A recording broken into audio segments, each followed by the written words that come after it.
Баршаңызға сәлем, сіздермен бірге Қарлығаш. Бүгін сіздермен қиярдың пайдасы туралы айтатын боламын. Менімен бірге болыңыздар.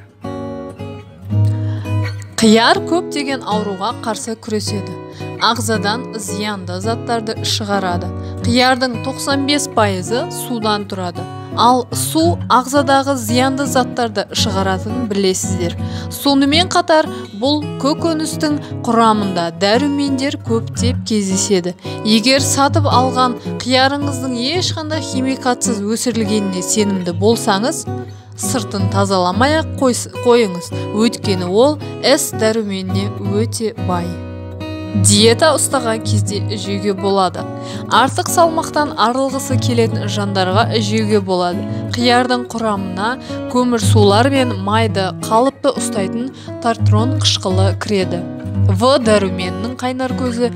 Қияр В тобындағы дәрумендердің қайнар көзі. В1, В2, В3, В6, В9. Сол себепті оны күн сайын тұтынуға болады. Ауыздағы жағымсыз иісті кетіреді. Егер аузыңыздан жағымсыз иіс шығатын болса, онда онымен күресуге сізге қияр көмектеседі.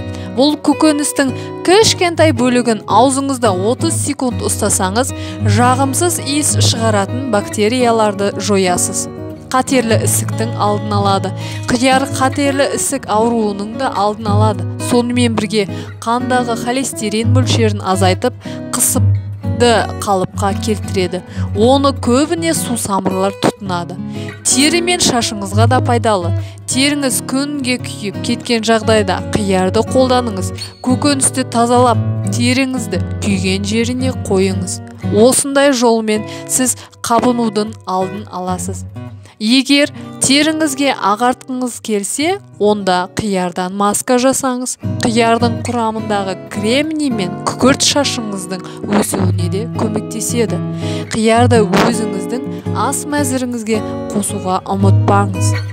Достар, бүгінгі сіздерге дайындаған қияр туралы ақпаратым ұнаса, комментарий қалдырып, лайк басып, тіркеліп, қоңыраушаны басуды ұмытпаңыздар. Сіздермен бірге болған Қарлығаш, менімен бірге болғандарыңызға рахмет.